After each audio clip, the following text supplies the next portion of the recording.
Yeah. All right. And you should, like I said, if you would like this in another language, I have shared the Wordly app. You would need to accept that. And then you should see the running dialogue, and you can translate that into any language that you would like. So it will translate our English speaking to another language, if that is helpful. If you're not seeing it, let me know. It is something that you have to say yes to. So I did share it again, but hopefully it's working for you. All right, let's get started. I think we're good. I'm not seeing anybody else pop in. Today is March 3rd, hard to believe, of 2026. I don't Wow. know where the time has gone. Yeah. Thank you so much for joining us. This is our VPK FAST monthly webinar that has pivoted from what we thought we would be presenting. We have pivoted to a new concept today, mainly because our special guest, Maria, is in transition coming back from Colombia. So she's not available to present for us this morning, but we have Deborah and Claudia here and Rachel here to talk about other things that are going on with VPK. And so we have a wonderful presentation, and we will put Maria on next month, I think. We'll just flip-flop what we're doing. Mhm. Um, I don't have anything aside from the normal. Most everybody is done with PM2. You would have gotten emails from us. That was your midpoint for your class. So um, you should have gotten the messages from our system that you needed to hit those deadlines. Most everybody's hit those deadlines. Sorry, I had to turn off my phone. And so you are just now kind of in the home stretch of your program, and rolling into PM3, which will be open the last 30 instructional days of your class. So you will get another reminder as to when that window opens. Please do not test children for that window before it opens. It won't count. So you really need to be in the window to test. The system remains open, and you can always do extra assessments with children, but for it to count for the PM requirement, it does have to be within those last 30 instructional days of your program. And I do know, I don't know, I sent it when I sent the email out earlier yesterday. I did see the information about the VPK supports that we're giving. Rachel, do you have any information on that you could share a little bit? I kept a link in there from last month because I know Chelsea talked about it last month, but we can talk about that a little bit. And then I think we'll be good. So that's all I have. And I see, Rachel, do I need to make you a co-host? Do you need to present anything, or are you okay? Oh, good afternoon, everyone, and thank you for joining us for another monthly VPK FAST webinar. Thank you to these lovely ladies for allowing me time to share some information regarding VPK and how we're looking to support you for the last stretch of the VPK year, as Gina said. We have maybe roughly about 10 weeks or so of school left. And so we really want to optimize that time with our students and make sure that all of the support that is available for kindergarten readiness is being taken advantage of. So, as you know, I am the mayor of Shapey Town with the Age of Learning. And so I really do want to stress the importance of your students using their age of learning time in a meaningful way. So making sure that we've seen the research using the program for 35 minutes on average, especially for My Reading Academy, is really instrumental to how children are mastering their skills as they get ready for kindergarten. Sorry, I'm saying I'm a lot today. So one of the ways that we're supporting, we have updated our incentive for Age of Learning. If your school has 75% of your rostered students active and using My Reading Academy for a weekly average of 35 minutes, you would then be eligible for the incentive. I believe it's $100 towards the program and $50 to the educator in that classroom. So it really is just another way to encourage and make sure that more of our teachers are taking advantage and becoming eligible for the hard work that you're doing with ensuring that your students are using the program with fidelity. Another area that we're supporting, you may be, well, not maybe, well, you may be. Some of you may have children in your programs that need additional support based on our PM2 results. We're seeing that some students are in a on watch or intervention space, and my team and I are going to be reaching out to speak to you specifically about those students and ensuring that you have a plan for those students being on the tablets for that 35 to 45-minute period. We understand that there's a lot going on, and that's why we're offering on-site coaching as well. Claudia, Jenny Red, and I are always available to you if you need support, whether virtually or you'd like for us to come to your site. It's not a problem. Just I'll put my email in the chat and you can reach out to me and we can get that scheduled for you. Additionally, Chelsea has been sending out a weekly kind of like a guide, an implementation guide called Sprint to Readiness.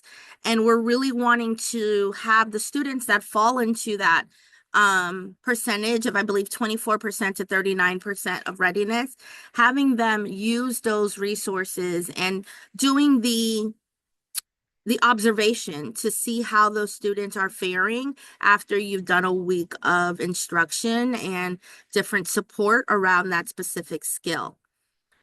Our goal, our mission at the Early Learning Coalition is that all children are ready for school and ready for life.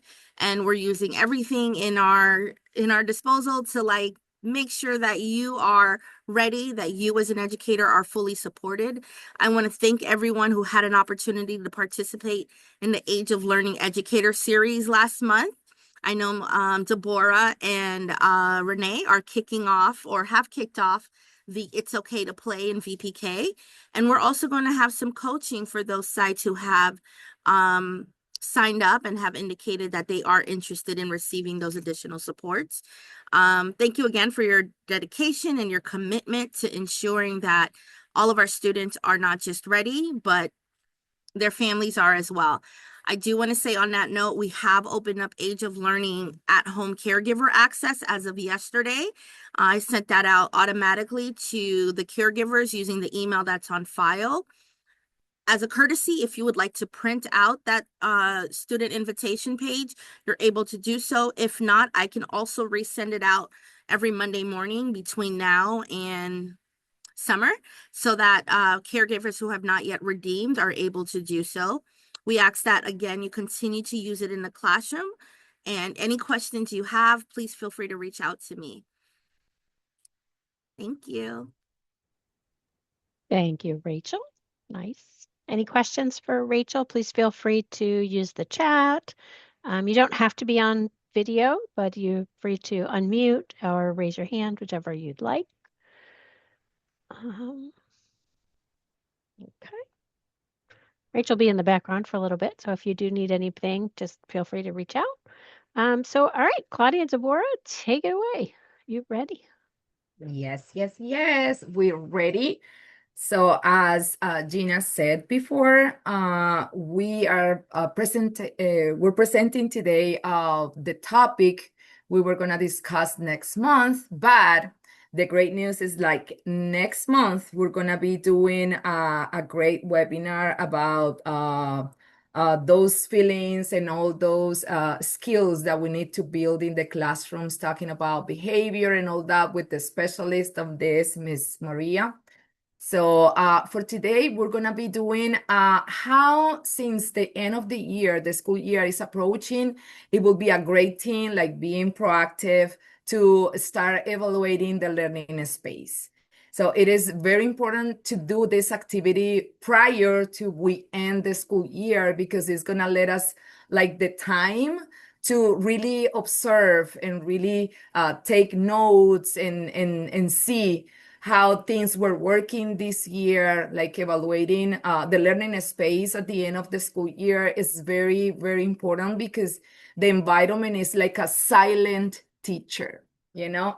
I love that expression because as teachers, we think I was a teacher so many years that being like filling all the space with voices and songs, and that is being a teacher. But we have like a backup in the classroom that is very silent and is teaching all over our classroom and in centers with displays, with materials, with a lot of things in the classroom. So it's something that we really need to think, and we need to think about if that classroom this year, this school year, were supportive learning, or probably it was like a limited opportunity to support that learning.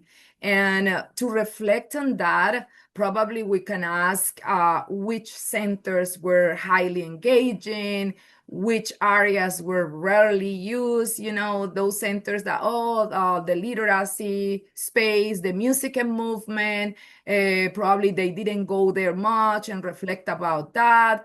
Where did behavior challenges happen most often? And probably it would be the same answer. Probably was housekeeping and blocks, and how they were dealing over toys. So the environment give us clues about that.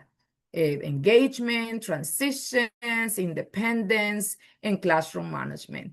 So let's prepare and inform our decisions, because when we do that, instead of resetting randomly in August, teachers reset using strategies after this reflection. So that is all we have today, and we're gonna have a great session. I don't know, Deborah is there if you wanna say hello before I go ahead with the next slide. Hi, everybody. Welcome in. I want to say thank you to Rachel as well for the last minute notice to chime in. And yes, we're going to have a great webinar today learning all about the environment. So I'm super excited. Mm-hmm. Yeah, we're super excited. So we're going to go ahead to the next slide. And this will be the objective for we're today. not seeing slides. We are not. So that's just sorry to break in there, but No, it's fine. Yeah, sometimes technology is tricky. That's why I always ask Deborah to help me with that.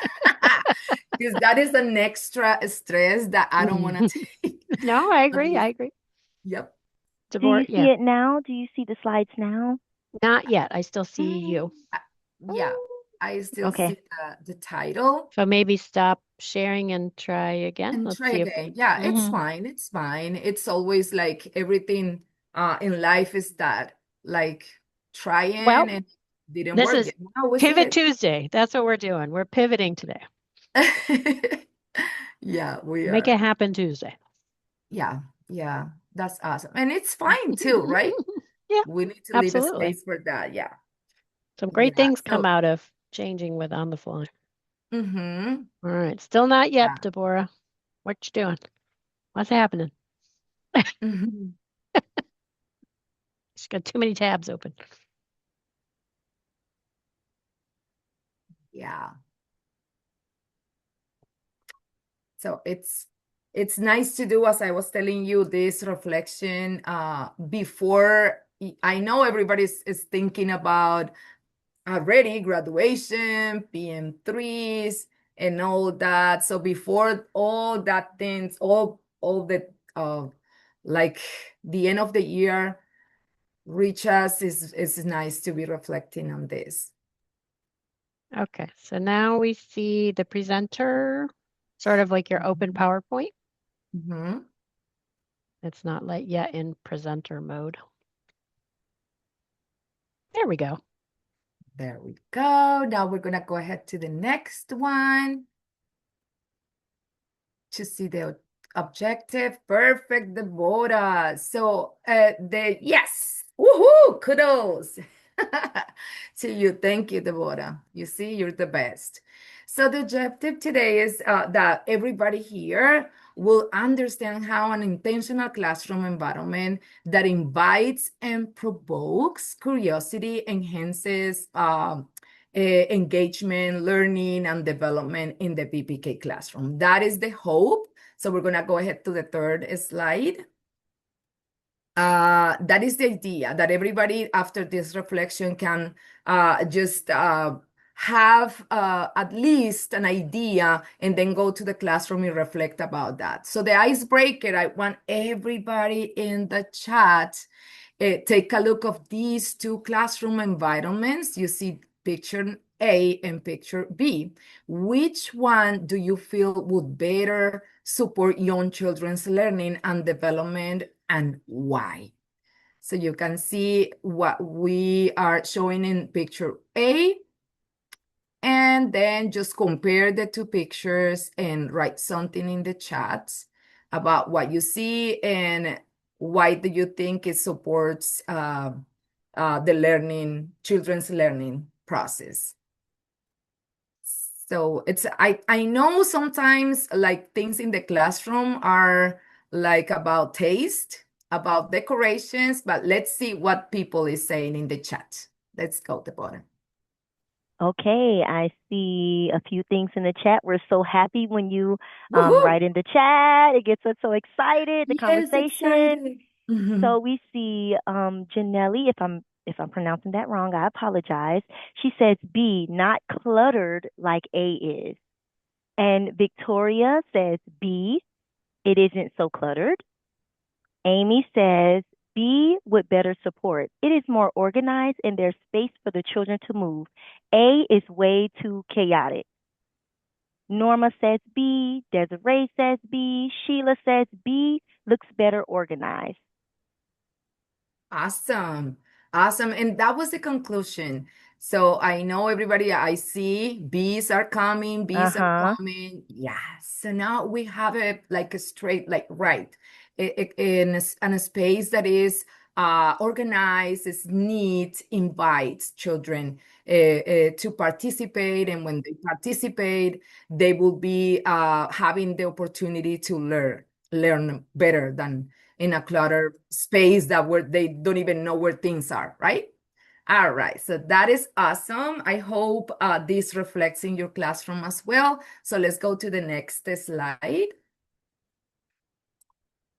And we're gonna watch a video in the reflection of what the classroom is saying. I see Vina is still talking in the chat about the prior activity. Awesome. It's classroom B. Now we're going to get ready to see the video in this slide. I believe I have to take it from I have to take the website and put it into YouTube really quickly. Okay. All right. It's fine. Yeah, I remember when I was like probably 2006. That is 20 years ago. Please don't make the math in how old I Please don't do that. But like 20 years ago, I thought that if I had a lot of things in my classroom, it would look like better or beautiful, more like beautiful. But then with the years, I was really appreciating when everything is clear, when everybody knows where they're going, with the flow of the classroom is like organized, as well as materials, and everything is neat, and I saw the benefits of that. So I think our reflection guided us to see those benefits, right? Can you see the YouTube screen, Claudia? No, I can't. Okay. One moment. This was Yeah. one part we Yeah. we discussed it. One moment. We really love you guys, because Yes. today this was last notice and we were like, no, we have something to tell our VPK providers. All Okay, right. so do you Yes, see I the video see it. now? Okay, great. Yes, I Then see it now. after I have to switch back to the PowerPoint. So Okay, thank you that's everybody fine. for bearing with us today.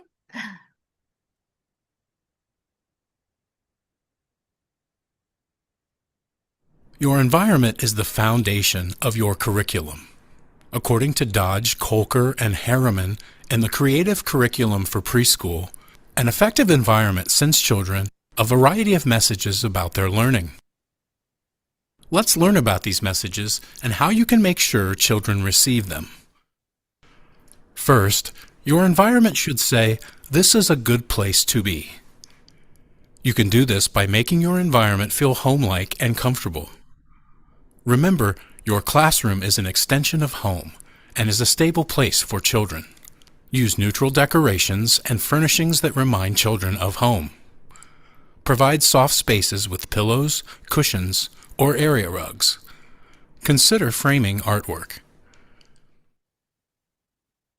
Your environment should say, "You belong here." Make sure you post children's artwork, photos, or writing. This helps children know they are part of the classroom community. Remember to include photos of families as well. Classrooms should say, "This is a place you can trust." Children need safe and predictable spaces. They also need safe and predictable routines. Make sure your classroom is neat and orderly. Make changes to your materials and spaces as needed, but avoid making frequent changes. Give children time to get comfortable. A posted schedule also helps children know they can trust the place.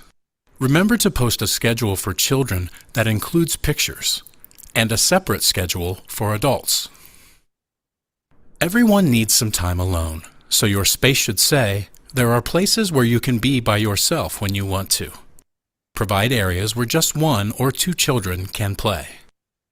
A cozy reading area or quiet computer area can provide some respite from the excitement of a preschool classroom. Children should know you can do many things on your own here. Design your space with independence in mind. Label cubbies and shelves. Make sure that materials are where children can reach them. Finally, every preschool space should say, "This is a safe place to explore and try out your ideas." Offer lots of opportunities for problem solving and experimentation throughout the day. Offer open-ended materials that let children be creative. He's doing? What do you think he's going? Where do you think? Provide extended time for play. He's looking for his family? Yeah, I found one. I found one. Yeah, that's awesome. I love this video. I don't know if you enjoyed it, Deborah, but I think it says a lot. We sometimes don't even think about the impact of the things we like move around the classroom, but it's the silent teacher, remember, and the messages of the environment can support class, and class is something that we gotta take into consideration in our minds always as teachers, providing good interactions. It's school, it's made a good school. It's made of great interactions, like messages to support emotions can say, "You and your family are welcome here. This is a safe place," and you can display pictures of the family and the group of children, the best friends and things like that, and that's going to support emotions. Messages to support the classroom organization can say, "You can be productive here, you can be independent here, and use all the resources and materials we have available for you." And messages to support instruction can say, "Come and see, discover, explore, use your imagination." So this is something that is going to keep in our minds about this video. We're going to go ahead to the next slide, and we're going to go briefly over the two next slides of evaluating the learning space. We have learning centers providing a lot of things, but each one you have in your classroom, it depends of accreditation. In a VPK classroom, we supposed to have more than 6 areas, different centers, more than 6, right? So you can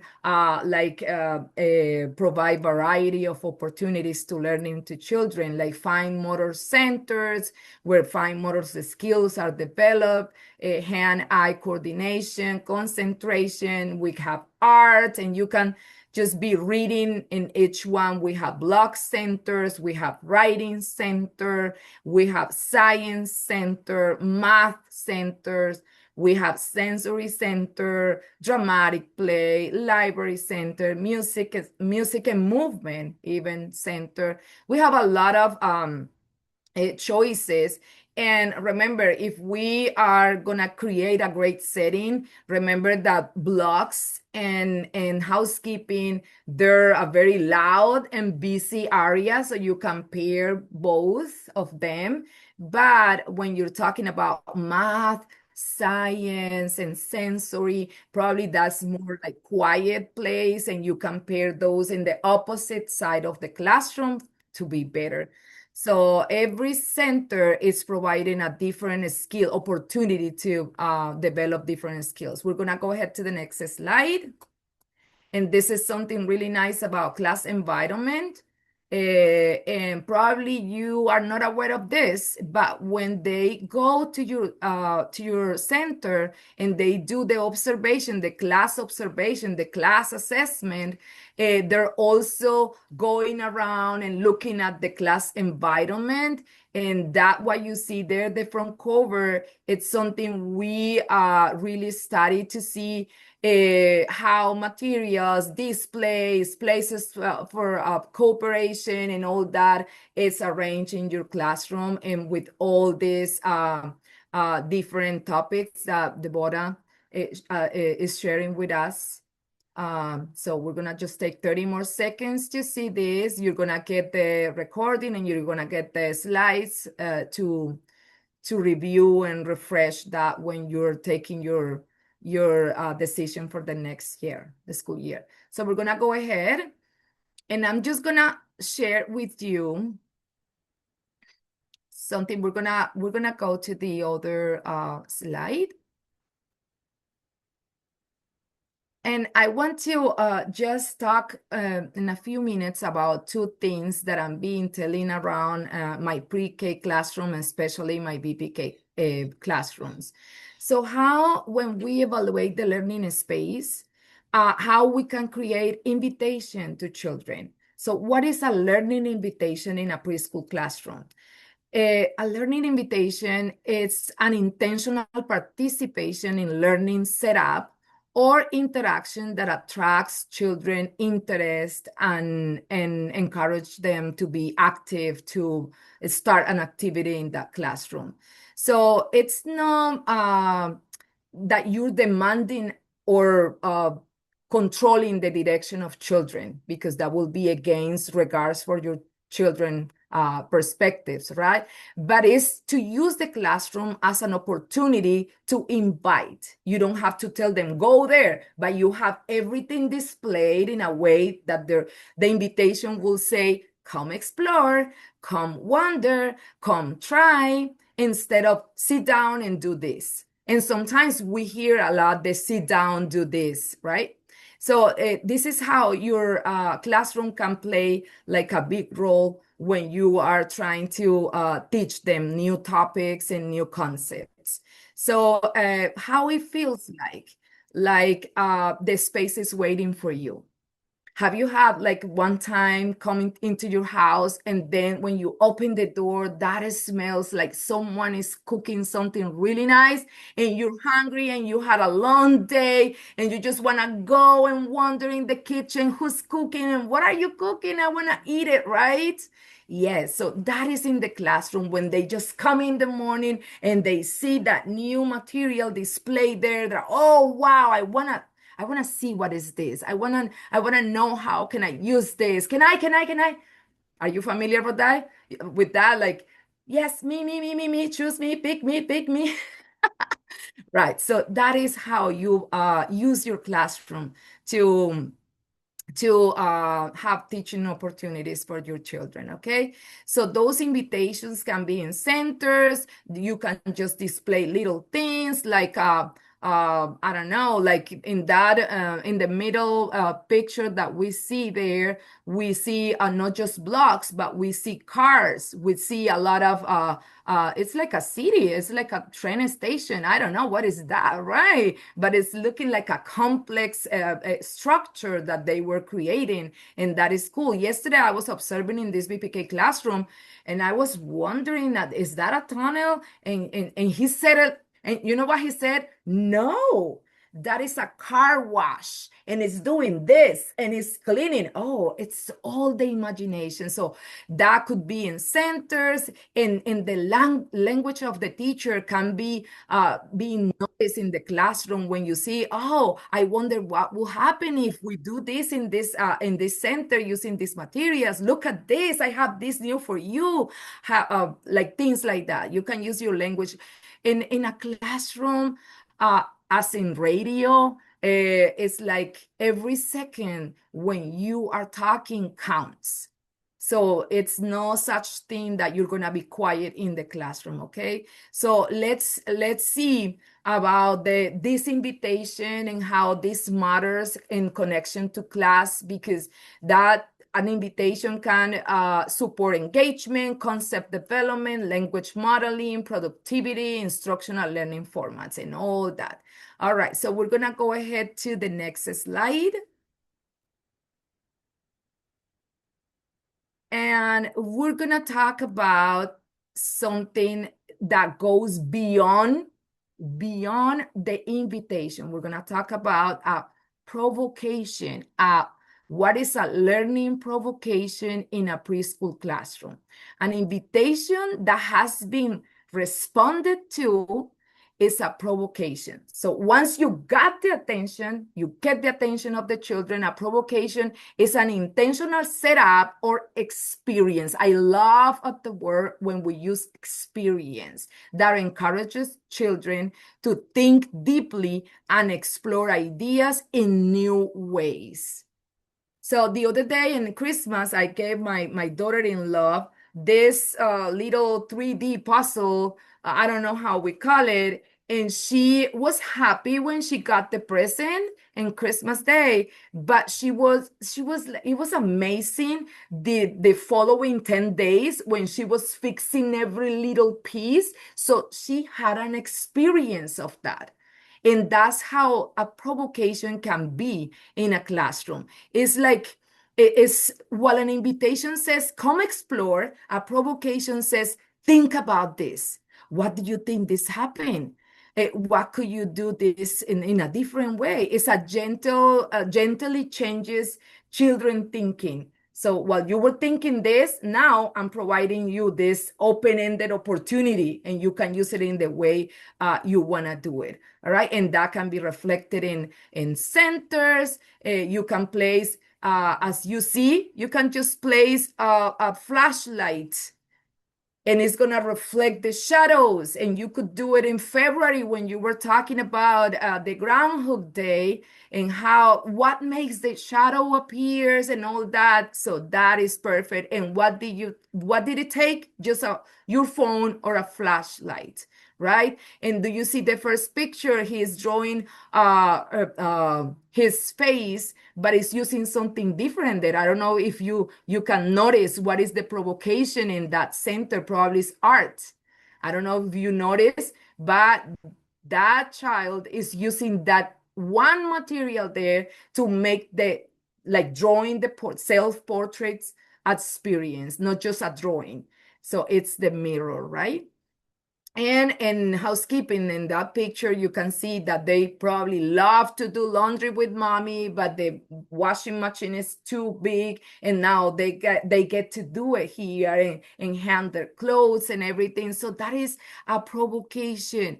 It's like when we do that, we support critical thinking, problem solving, creativity, language development, concept development, and when they're doing those creation, they're predicting, comparing, explaining, justifying, creating. So what else? It's all what we need, right?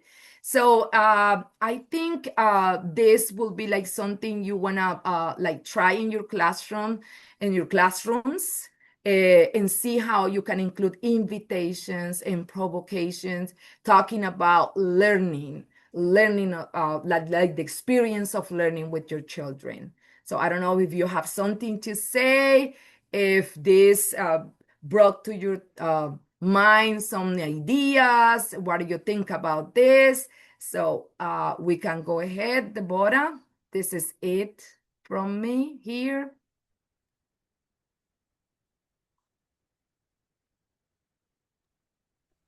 Awesome, Claudia. Awesome. So I'm going to go ahead and stop sharing so I can pull up the second video really quick.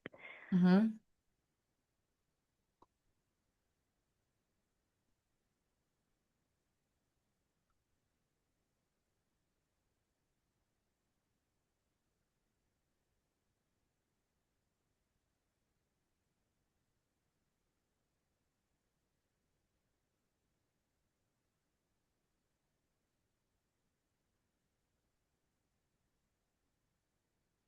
I think like being creative is the most, like, I don't know, the opportunity we have as being part of the this field with children.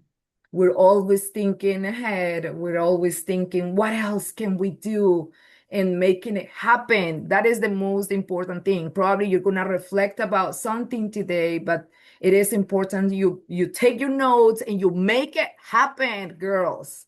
Make it happen, right? It's Yes. sometimes it's just talking and talking, and we spend a lot of time talking, but then it's for us like difficult to bring that to reality, right? Right. Yeah, sometimes it is like that. Okay. Okay. So now we're going to thank you everyone for waiting as I pull up these videos. But now we're going to watch a video with Dr. Sandra Duncan, and she's going to show us the perspective of an adult and what they see when they walk inside the classroom. And then she's going to show us the window or the perspective of a child as they walk into the classroom. So it's important how we have our classroom laid out and how we have our sight lines, like we mentioned from the class manual. It's important that these sight lines are clear, so not only that you can see as the teacher, but so the children can see and have a clear view of the classroom. So let's go ahead and see what Dr. Sandra Duncan has to say.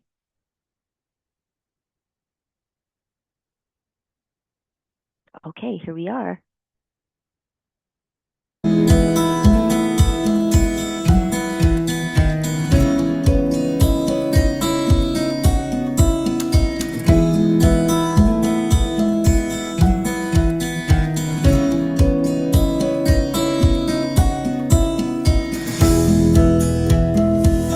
Does a child view the classroom from the same perspective as an adult views the classroom? To answer that question, let's do a little experiment. So I'm using this viewfinder to see the view of the classroom from an adult's perspective, from an adult's height. You can see through this viewfinder that the adult can see up, over, and beyond, even to the furthest corner. A small child, however, has a totally different perspective. This is about the perspective that the child has. Notice the difference. The child can't really see up, over, and beyond as easily as the adult. So, make sure that when you're designing early childhood classrooms, that you design them from the end user's viewpoint. Remember, the end user's viewpoint is the child. The child is built low to the ground. So, design your classrooms from the child's perspective.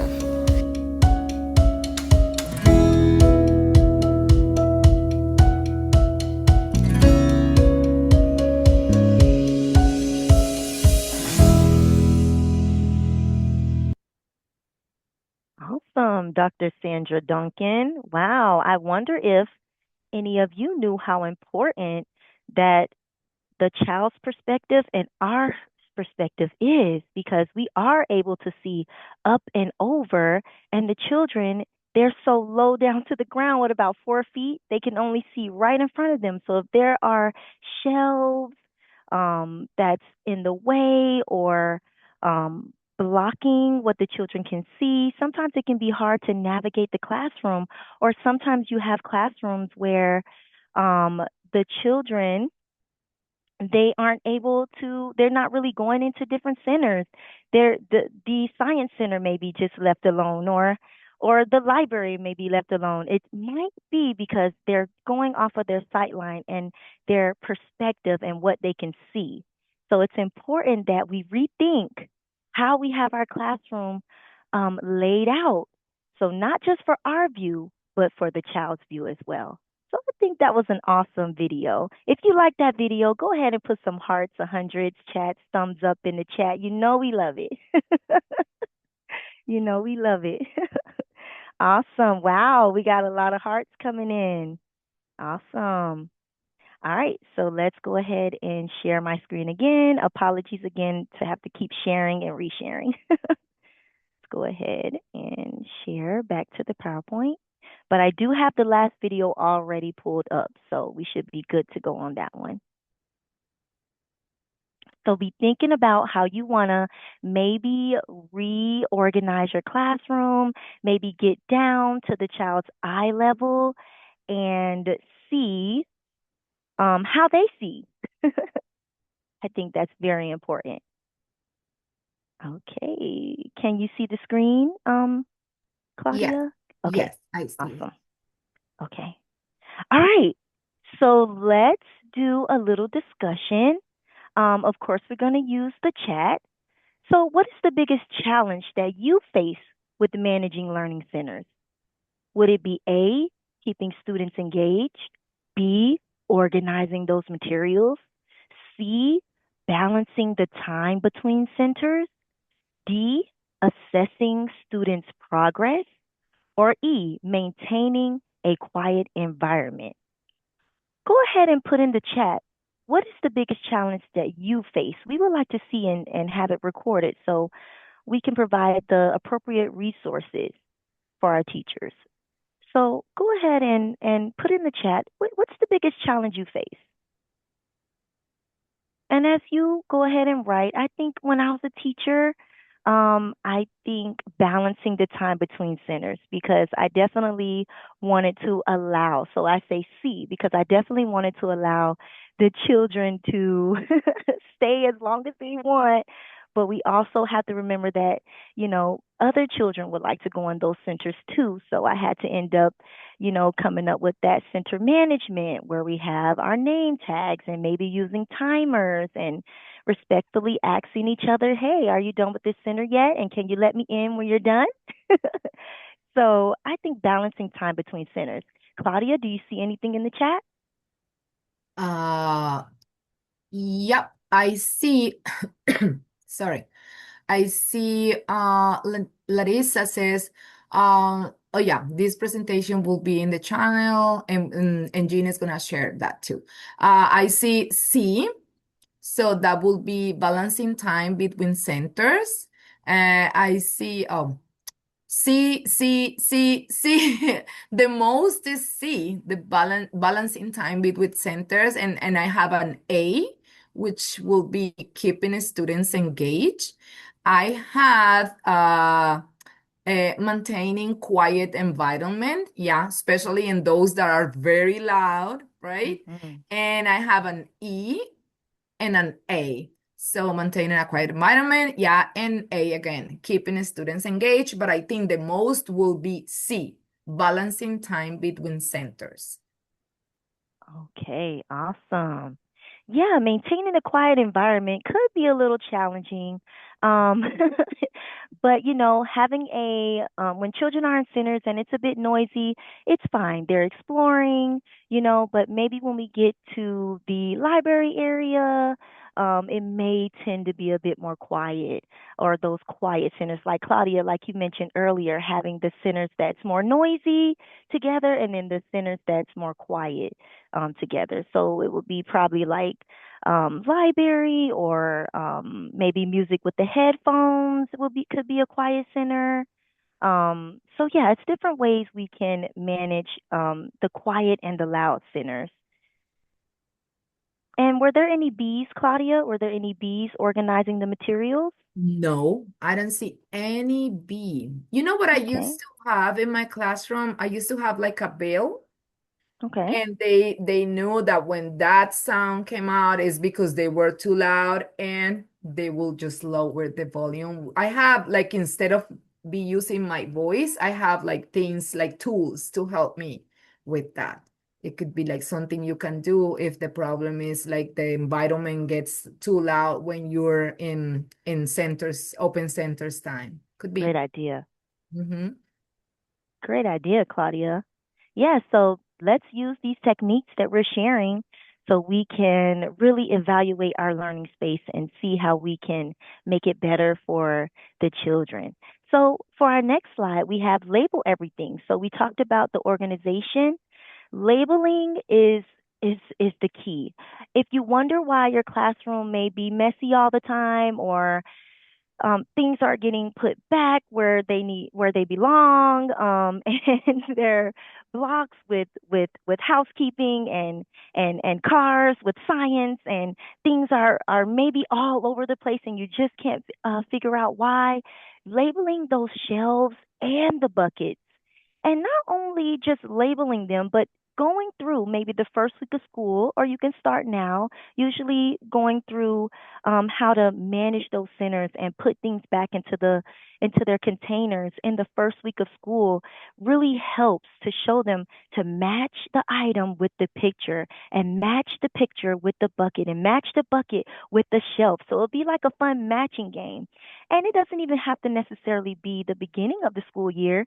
You can definitely start now. It's never too late to try to get everything organized, label your buckets, label your shelves, and just have a day where you practice putting things back. Maybe purposely make things unorganized so they will have to really match those pictures.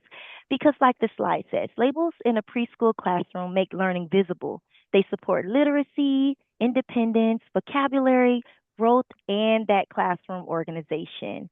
And it also encourages that print awareness. The children will know how to read the words on the buckets or on your containers. They'll know how to read it, especially their favorite center or where they like to go.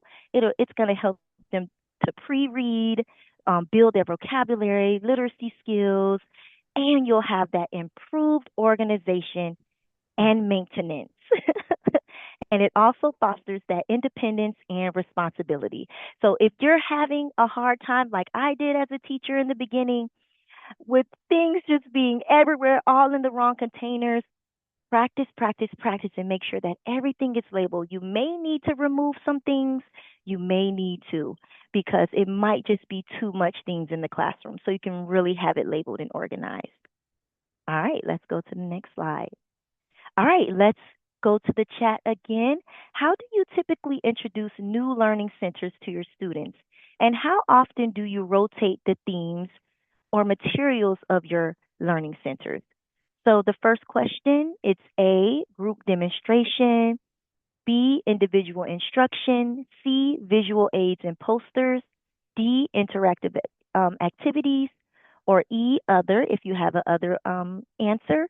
And then how often do you rotate? Would it be A, weekly, B, biweekly, C, monthly, D, every few months, or E, rarely?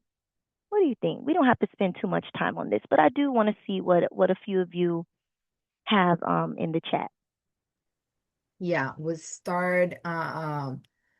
Racheli says C and A. So visual aids and posters and weekly. Okay. Wow. Yes. Wow. That's a lot of work.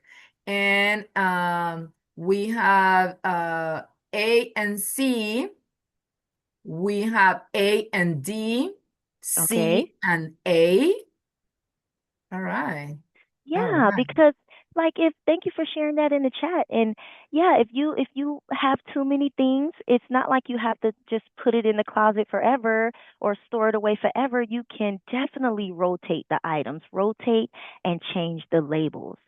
So let's start thinking about how we're going to really evaluate that learning space and introduce new learning centers and teach them how to put things back. And if you're already doing it, kudos to you.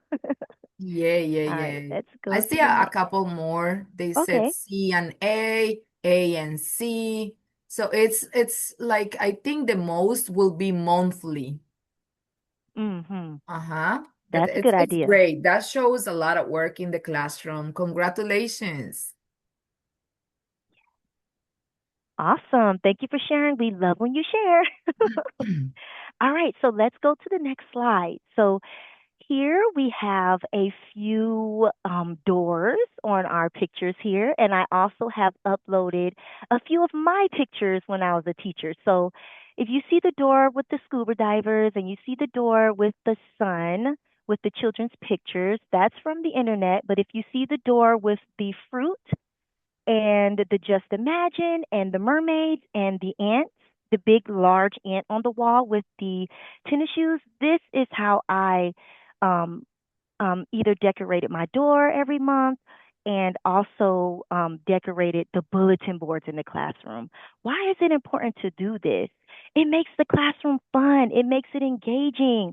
We were talking about sometime foods and anytime foods. So on the door, I had the foods that you can have anytime. And then on the other side of the wall, I cut out like triangles for Doritos and and That's rectangles for cool. chocolate bars, and I had them color the chocolate bars, and then we had a bulletin board on the wall for the sometime food.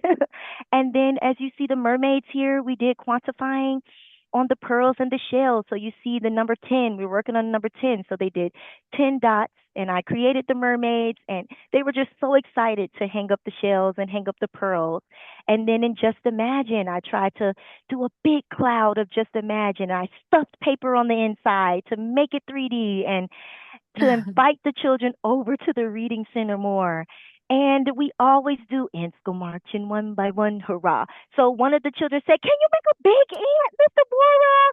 And put him some shoes on." So I cut out a big ant out of contact paper and he has his little sneakers on. One of my That's pretty favorites. cool. And this just makes the classroom inviting. It makes it fun when they see their pictures, like in the Look Who's Blooming door. When they see their pictures and their classmates, they really, really feel like a family using those bright colors. It's personalized. They feel welcome. You can change the theme and the decorations and add in the interactive elements, right? You can do your seasonal touches. You can display their artwork, which should always be eye level. I'm going to say that again. Display their artwork and their writing, which should always be eye level, right? And this is just so important when the children see and the parents, when the children and the parents see an inviting, wonderful, beautiful, bright, organized, full of colors, full of their children's efforts and accomplishments, it just makes everyone happy all around and definitely encouraging that learning space. Yeah. Okay, let's go Thank to the you. next slide. If you're going to put up some more bulletins and go ahead and put the hearts in the chat, some fire in the Oh, chat. I If you're love going to them. get more creative and put some bulletin up boards up to your themes, and if you already have it, kudos to you. I would love to see some pictures. Okay, Claudia, do you think we have time for our No, we classroom? don't, but We but don't. anyway, we encourage everyone Yes, to watch this video because this doctor is awesome. So that's yes, gonna go in the slides. yes, But we can go ahead to offer all the trainings we yes. have coming up. All right. So I like to put the trainings that are happening for the month. So we do have the pre-K curriculum strategies using Frog Street, which is virtual by the facilitator Gwilern, Miss Gigi, and then we have classroom management by our facilitator Patricia Bartley, and then we have our FCCH creative curriculum strategies by our facilitator Gigi again, and then a teacher's guide to smart teaching strategies gold by our facilitator Sandra. So Yeah. if you want to go ahead and join in some of these awesome trainings, go ahead and log into WebAuthor. I just didn't have time to put the QR code, but I will next time. No, no, no. We can check. Everybody can check in the web author. And don't forget about the Empower. It's Oh, coming. yes. Did that show up here? Yes, Empower. I will be doing a training for Empower. So look for my name if you want to come and join me. It's going to be super fun, super active. Yep. Okay, so we can design spaces that inspire learning. We can design spaces that preserve the magic and the wonder of childhood by creating places that allow children to to simply be children. I don't want to simplify it. It's what children need, and it is certainly what they deserve by Dr. Sandra Duncan, who we just watched today. So thank you, everyone, for joining us. Thank you, thank you, thank you. And we have our contact information at the bottom of the screen. Wonderful. Thank you, ladies. We are just shy of 2. Any questions for the staff? Thank you all for participating today. Love the hearts. Nice to see everybody. Giving love. Nice to see everybody able to attend. I did see the question about posting. I am recording, so it will go on our YouTube channel, and I will send out the link later on, as well as the PowerPoint with the links to the videos so that you guys can have that for future reference. So thank you. Please enjoy the rest of your day. If you don't have any questions for us, please enjoy the rest of your day, the rest of your week. Get out there in the beautiful weather. That's why we live here in paradise. So thank you so much for joining us. Thank you for all your hard work, and we'll be talking to you soon. Thank you, ladies. Right. Thank you. Bye, everyone. All right. Bye-bye. Bye-bye.